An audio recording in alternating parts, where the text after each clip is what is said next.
स्वागत है पंचऋषि क्लासेस के इस ऑनलाइन प्लेटफॉर्म पर। हम लोग लेखपाल भर्ती परीक्षा की तैयारी कर रहे हैं।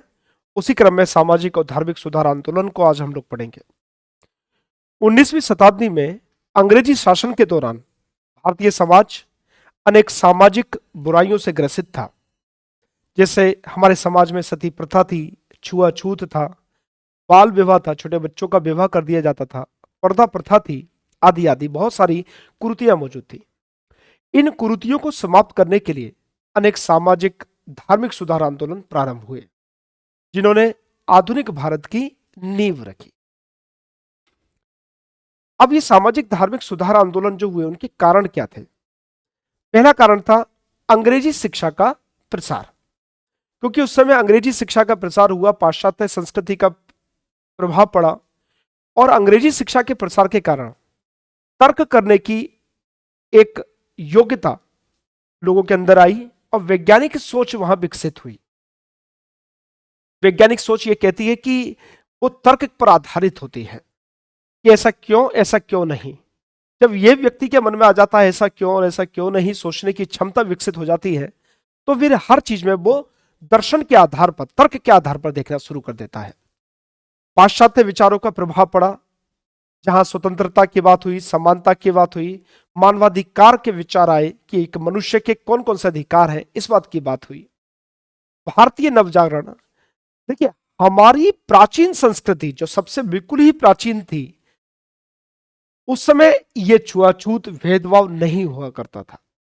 लेकिन बीच के काल में इन सब चीजों का इंट्रोडक्शन हुआ, इन सब चीजों को शामिल किया गया। तो हम हमेशा अपनी संस्कृति पर पुनर्विचार करते हैं कि भाई हमारे पहले इस तरह हुआ करता था, अब ऐसा नहीं होता। तो भारतीय नवजागरण क्या था? धर्म के आधार पर था कि जहां लोगों ने यह जागृत किया कि एक्चुअल में जो चीज हमारे इस वक्त वर्तमान में हो रही है, यह हमारी संस्कृति का कभी भी हिस्सा नहीं रही है। हमारे यहाँ पाला, घोषा, विदुषी जैसी महिलाएं हुई हैं, लेकिन वर्तमान समय में उन्हीं महिलाओं को पर्दा प्रथा के अंतर्गत, सती प्रथा के अंतर्गत, विधवा विवाह ना होना, बाल विवाह के ऊपर हम उनको प्रताड़ित कर रहे हैं, जबकि हमारी संस्कृति में ऐसा नहीं था। तो लोगों को जागृत किया गया इस काल में, और इन सब की वजह से जो सामाजिक कुरीतियां थी उन पर कुठाराघात किया गया और राष्ट्रवादी चेतना का विकास किया गया।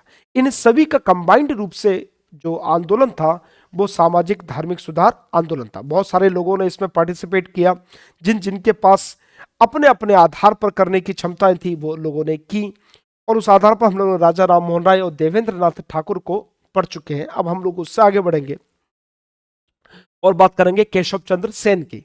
केशव चंद्र सेन ने सन 1865 में, देखिए जहां से प्रश्न आते हैं, 1865 में नवीन ब्रह्म समाज का गठन किया। बाद में ये जो समाज था यही आदि ब्रह्म समाज कहलाया, और बाद में ये फिर भारतीय ब्रह्म समाज कहलाया। इसके 3 नाम बने, नवीन ब्रह्म समाज, उसके बाद इसको आदि ब्रह्म समाज कहा गया। कुछ पार्टीशन हो गया था इसमें, वो उसमें भारतीय ब्रह्म समाज कहलाया। 1872 में ब्रह्म विवाह एक्ट, नेटिव मैरिज एक्ट पारित किया गया, जिसमें विवाह के लिए जो आयु थी वो बालक के लिए 18 वर्ष और बालिका के लिए 14 वर्ष रखी गई। प्रश्न आ जाता है कि ब्रह्म विवाह एक्ट में बालक या बालिका की आयु कितनी थी? तो याद रखिएगा, बालक की 18 वर्ष और बालिका की 14 वर्ष रखी गई। 1878 में भारतीय ब्रह्म समाज का विभाजन हो गया। कारण यह था कि जहां ये कह रहे थे कि छोटे बच्चों की बाल विवाह पर रोक की बात की गई केशव चंद्र सेन ने, वही इन्होंने अपनी पुत्री का विवाह, जो कि सिर्फ 12 वर्ष की थी, उसका विवाह कूच बिहार के राजा के साथ कर दिया। तो भाई लोगों ने कहा कि भाई आपकी कथनी और करनी में अंतर है, तो जो लोग इनसे कुछ लोग अलग हो गए, जिनमें अलग थे शिवनाथ शास्त्री और आनंद मोहन बोस। इन्होंने अलग होकर साधारण ब्रह्म समाज बना लिया। कौन अलग हुए? शिवनाथ शास्त्री और आनंद मोहन बोस अलग हुए और इन्होंने क्या बनाया? साधारण ब्रह्म समाज की स्थापना की। अब हम बात करते हैं प्रार्थना समाज। यह प्रश्न आ जाता है इसमें। प्रार्थना समाज 1867 में मुंबई में केशव चंद्र सेन की प्रेरणा से डॉक्टर आत्माराम पांडुरंग ने स्थापना की। याद रखिएगा, स्थापना करने वाले डॉक्टर आत्माराम पांडुरंग थे, लेकिन इसको प्रसिद्धि दिलाई महादेव गोविंद रानाडे ने। इन्होंने महादेव गोविंद रानाडे ने इस संस्था को पहचान दिलाई, जिनको कहा जाता है महाराष्ट्र का सुकरात। प्रश्न यहां बन सकता है कि किसको महाराष्ट्र का सुकरात कहा जाता है? वो व्यक्ति थे महादेव गोविंद रानाडे। इन्होंने पुणे में एक सोसाइटी बनाई थी, दक्कन एजुकेशनल सोसाइटी और विडो रीमैरिज एसोसिएशन, विडो विधवा रीमैरिज पुनर्विवाह एसोसिएशन। पंडित रमाबाई थी जिन्होंने आर्य महिला समाज बनाया।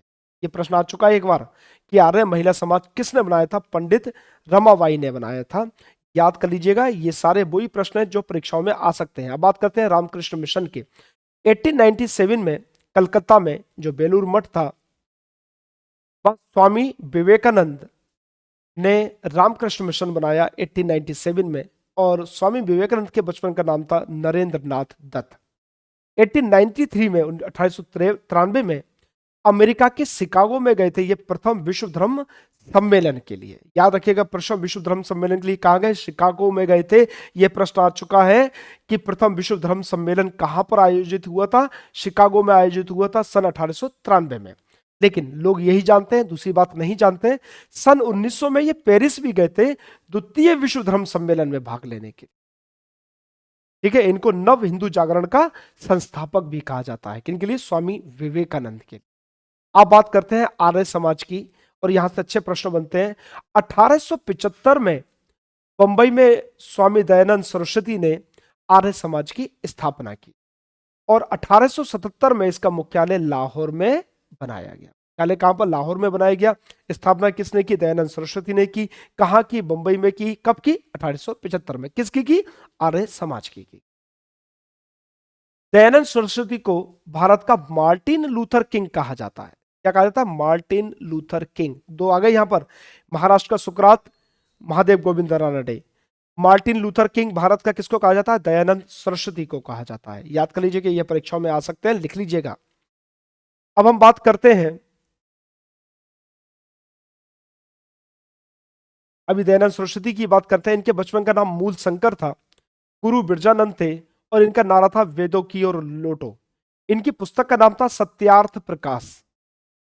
इन्होंने शुद्धि आंदोलन भी चलाया था। शुद्धि आंदोलन, जो लोग अपना मार्ग भटककर अपने धर्म को छोड़कर चले गए हैं उनको वापस धर्म में लेकर आना, शुद्धि आंदोलन कहलाया। और 1883 में अजमेर में इनकी मृत्यु हो गई थी।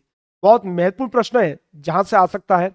वेलेंटाइन शिरोल ने इनको भारतीय अशांति का जन्मदाता कहा था। यह प्रश्न आ चुका है कि किसने कहा था दयानंद सरस्वती को भारतीय अशांति का जन्मदाता? वो वेलेंटाइन शिरोल थे। किसको कहा था? दयानंद सरस्वती को, या फिर आर्य समाज को कहा था भारतीय अशांति का जन्मदाता या जनक?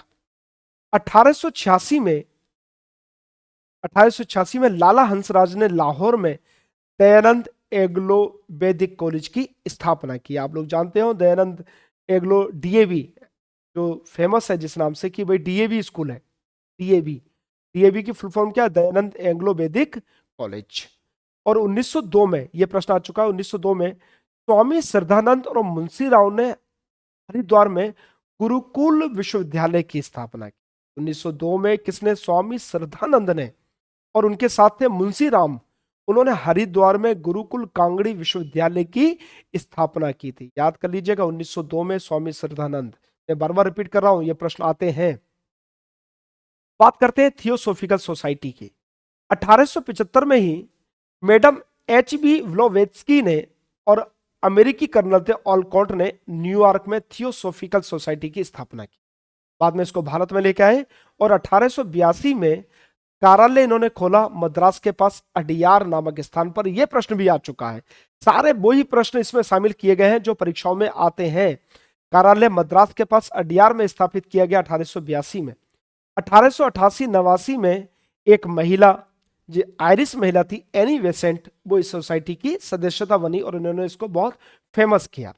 1898 में बनारस में सेंट्रल हिंदू कॉलेज की स्थापना की गई एनी बेसेंट के द्वारा। यही बाद में चलकर बनारस हिंदू विश्वविद्यालय बना। सेंट्रल हिंदू कॉलेज की स्थापना की गई एनी बेसेंट के द्वारा बनारस में 1898 में। देखिए नीचे लिखा हुआ है 1916 में मालवीय जी ने, मदन मोहन मालवीय जी ने इसी को बनारस हिंदू विश्वविद्यालय के रूप में कन्वर्ट कर दिया गया। जो एनी बेसेंट की मैंने बात की, ये कांग्रेस की पहली महिला अध्यक्षा थी। पहली महिला अध्यक्षता एनी बेसेंट थी। ठीक है, जिनकी हमने अभी बात की। आगे बढ़ते हैं। बात करते हैं पारसी सुधार आंदोलन की। इससे ऊपर यंग बंगाल आंदोलन का, एक बार इसमें डेरोजियो का नाम आ चुका है इसलिए इसको पढ़ना जरूरी है। यंग बंगाल आंदोलन, बहुत ही कम उम्र का एक लड़का जो शायद 30-32 साल की आयु तक जीवित रहा और उसने कमाल कर दिया। वो प्रवर्तक था यंग बंगाल आंदोलन का हेनरी विवियन डेरोजियो। कलकत्ता में इसने डिबेटिंग क्लब की स्थापना की। अपनी बात को हम लोग बहस करते हैं, हम लोग उस पर वार्तालाप करते हैं। और डेरोजियो को भारत का राष्ट्रवादी कवि कहा जाता है। भारत का नहीं था, फिर भी इसको भारत का राष्ट्रवादी कवि कहा जाता है। पारसी सुधार आंदोलन की बात करें तो 1851 में बंबई में रहनुमाई मजदाइन सभा की स्थापना की थी और इसको करने वाले थे नौरोजी फरदोन जी, दादा भाई नौरोजी और एस बंगाली साहब। दादा भाई नेरोजी जिनको मैं बता चुका हूं, जिन्होंने धन के निष्कासन का सिद्धांत दिया था। यह बहुत महत्वपूर्ण है, परीक्षाओं में आता ही आता है। बात करते हैं अलीगढ़ आंदोलन की। अलीगढ़ आंदोलन 1875 में सर सैयद अहमद खान ने मुस्लिम एंग्लो ओरिएंटल कॉलेज की स्थापना की 1875 में, और यही बाद में चलकर 1920 में अलीगढ़ मुस्लिम विश्वविद्यालय के रूप में बना। पत्रिका इन्होंने निकाली थी तहजीब उल अखलाक। और 1863 में नवाब अब्दुल लतीफ ने, जो कि अलीगढ़ आंदोलन के ही एक अगुवा थे, इन्होंने मोमडन लिटरेरी सोसाइटी की स्थापना की। सर सैयद अहमद खान ने कांग्रेस की स्थापना का विरोध किया था। 1888 में एंग्लो मुस्लिम डिफेंस एसोसिएशन की स्थापना की और एक और बनाई गई पेट्रियोटिक एसोसिएशन, जिसको बनारस के राजा शिव प्रसाद की भी सहायता प्राप्त थी। तो कुल मिलाकर इसमें जो प्रश्न बन सकते हैं वो बन सकता है कि अलीगढ़ मुस्लिम विश्वविद्यालय की स्थापना कब हुई, और बन सकता है मुस्लिम एंग्लो ओरिएंटल कॉलेज को लेकर। बनते हैं आगे की ओर और बात करते हैं हम बहावी आंदोलन की। इसकी शुरुआत की थी सैयद अहमद बरेलवी ने, और इन्होंने मुस्लिमों को पश्चिमी संस्कृति से बचाने का प्रयास किया था कि भाई जो पाश्चात्य संस्कृति है उससे मुस्लिमों को बचना चाहिए। बात करते हैं सती प्रथा की। यह महत्वपूर्ण है। 1829 में राजा राम मोहन राय के प्रयासों से लॉर्ड विलियम बेंटिंक के समय प्रतिबंधित किया गया। किसके प्रयासों से? राजा राम मोहन राय के प्रयासों से। कौन था उस वक्त governor general? Lord William Bentinck. और सबसे पहले ये बंगाल प्रेसिडेंसी में प्रतिबंधित हुआ।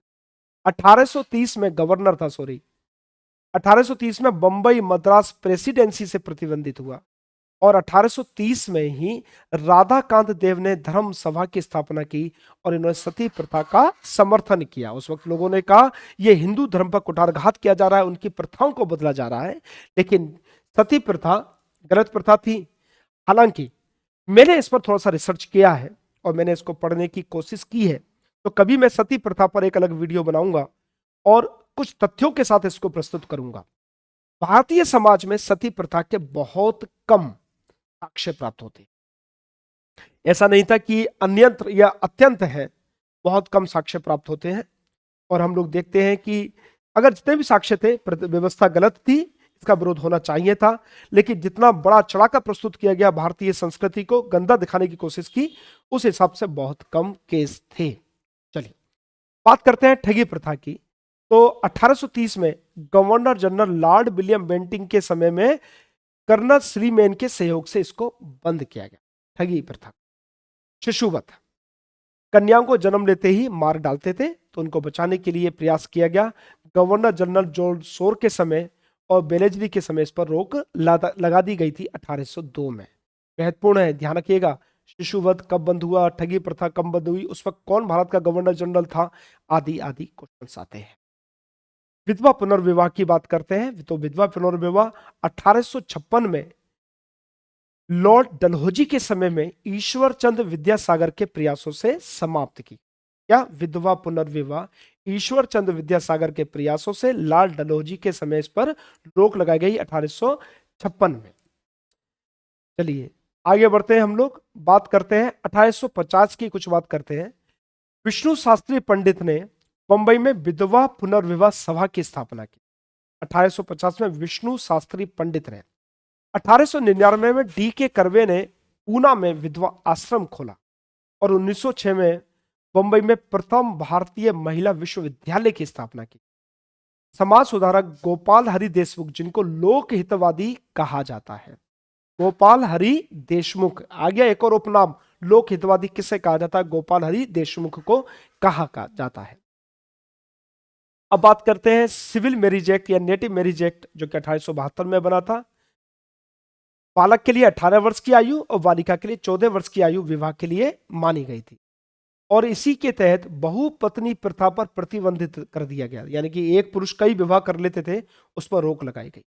शारदा अधिनियम, शारदा अधिनियम अजमेर के शिक्षाविद थे डॉक्टर हरविलास शारदा। उन्होंने एक आइडिया दिया था कि बालक के लिए 18 वर्ष और बालिका के लिए 14 वर्ष की आयु रखी गई थी। शारदा अधिनियम, ज्योतिबा फुले साहब, जिन्होंने 1873 में 1873 में सत्य शोधक समाज बनाया, इनकी पुस्तक थी गुलामगिरी और पत्रिका थी दीन बंधु, जो कि मराठी भाषा में थी। ये याद कर लीजिएगा, ज्योतिबा फुले साहब, इनको आता है। सत्य शोधक समाज की स्थापना किसने की थी? ज्योतिबा फुले ने की थी। इनकी पुस्तिका का नाम गुलामगिरी था और पत्रिका थी दीन बंधु, जो कि मराठी भाषा में थी। तो यहां पर हम लोगों ने देखा कि भारतीय समाज में जो कुरीतियां थी, उनको दूर करने के लिए ना जाने कितने लोग बाहर निकले और उन्होंने भारतीय समाज को परिवर्तित करने का प्रयास किया। अगली कक्षा में हम इससे आगे का अध्ययन करेंगे। तब तक के लिए आप सभी का बहुत बहुत धन्यवाद। धन्यवाद, थैंक यू।